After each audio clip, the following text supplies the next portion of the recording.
I even got on some channels where they talked about all this stuff. And I kept trying to ask them, okay, you're all associated with UFOs, abductions, and all this. Where does all this come from? You know it's connected secretly with the government. Who do you think within the secret government is doing all this stuff with the aliens and the abductions and all of it? Well, they didn't want to hear that. I could never figure that out. All they wanted to deal with was people that was abducted. And as soon as I would say, no, I've never been abducted, but I had a hand in abductions, they didn't want to listen to me. They called me you wouldn't believe the names I was called. Well, I think everyone has their own paradigm about what reality is. Yeah. And the paradigm which you offer is quite a bit different than what, say, some of their set paradigms are. But that's what amazed me. They still wanted to connect our government with it, but they didn't want to talk to anybody that was within the government structure that knew about it. Well, Larry, who did you contact then? Well, this was just on those UFO channels on the Internet. Yeah. And I found out there's a hell of a lot of frauds in there for sure that just don't know what they're talking about. Well, if again, I want to go back. If we were to talk to your family, and we won't do that here, but would you say that they feel that, yeah, your memories are correct, that there were many weird things that went on over these last 34, 35 years? Definitely. They can't really pinpoint anything exact, but yeah, they know because of how I was, how I acted, different, especially my wife. A wife knows things that a man can't possibly figure out how she knows them, but she does. And that's when all this started coming out, and I started talking with my wife in depth, and we started looking back over our past marriage, which our marriage wasn't supposed to take place, by the way. Anyway, she could start seeing the difference in me, and that's when it got into talking of clones and stuff, and she didn't want to deal with that at all, and she won't deal with the idea of clones. So one of the things that apparently they do while you're gone is they insert a clone. Right. Someone different who looks just like you. Actually, but what she pointed out before she got to the point where she wouldn't talk about it was, that's when she knew I was different.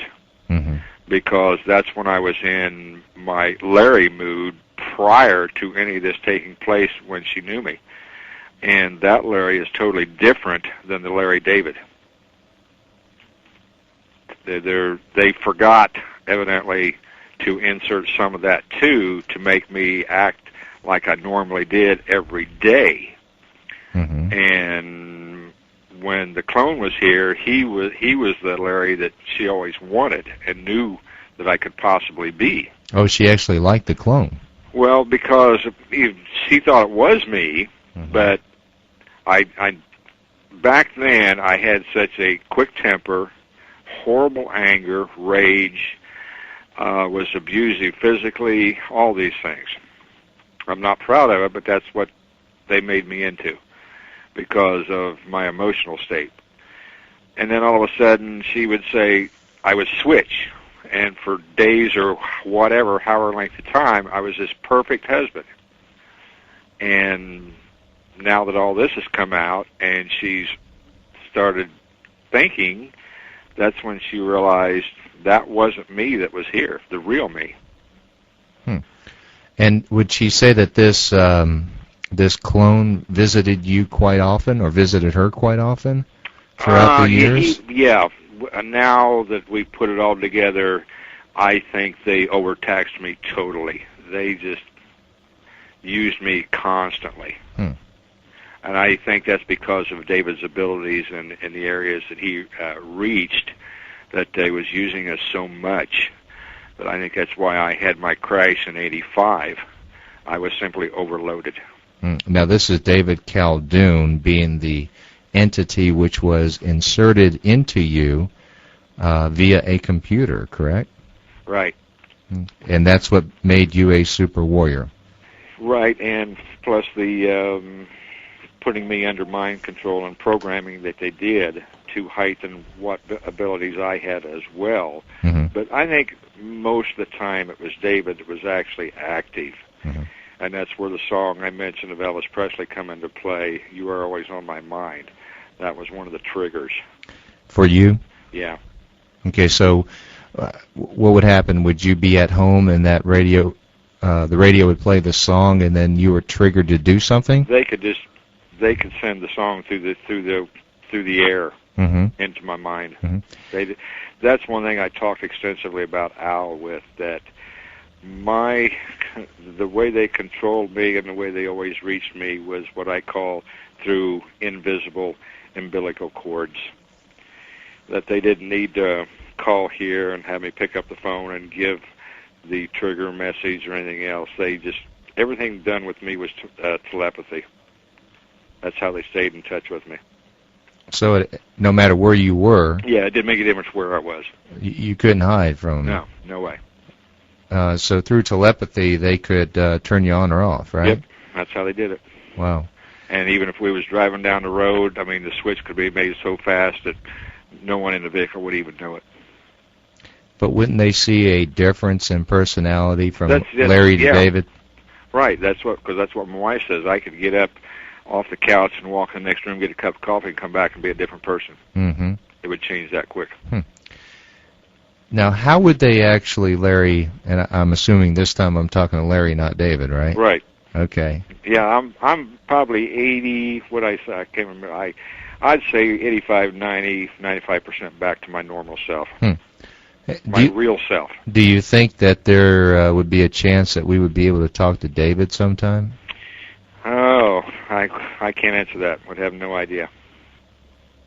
Only if he decided to come up and talk with you, but I'm not sure if you would like it.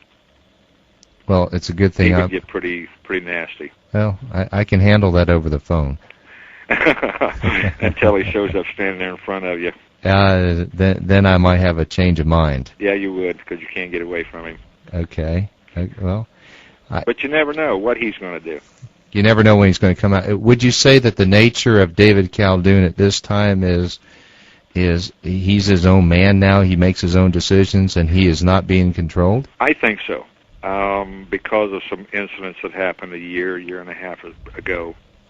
Mm-hmm. That at one point I firmly believed he left me. I mean, you can't understand how I felt when all of a sudden I realized he was gone. I mean, I felt so vulnerable, so empty, so desolate. It was a horrible feeling. And it went on for about a week and a half. And I think I even called Preston on that and explained it to him. Mm-hmm. And then all of a sudden, he was back. And he let me witness what he had done. He let them take him deliberately. They thought they had the ability to still control him. They took him back, put him back in the computer. In fact, the individual that created him is the one that took him back. They thought they had him prisoner in the computer. And then all of a sudden, David let me see all that was going on. And I could see David in the computer on the big screen, on the wall, full wall screen. I could see the scientist that created him standing there. Very tall, older gentleman. I won't say heavy set, but kind of heavy. Gray hair. One time I had his name. It's written down someplace. And he was talking to David and said that they finally got him back and that they had no choice but to kill him. And David says, no way, you can't kill me. I'm indestructible. I'll live forever.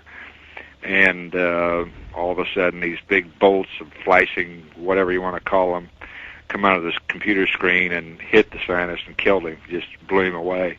And he just started destroying the entire lab that was there, killing everybody in it.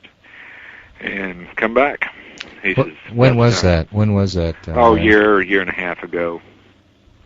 Wow. And so it's strange. David is a creation of this scientist whom he killed. Right. Right? Right. And he was created by a computer and became sentient, I guess. Became what? Sentient. What's that? That is where he has his own capabilities to think. That is all. Oh, yes. You know? To the nth degree. Yeah. Well, he was created on a computer. His mind works like a computer. It is that fast. Mm-hmm. There's nothing that can outthink him. His intelligence is super. It's just, you could take all the science of the world and put their minds together, and David could still outdo him.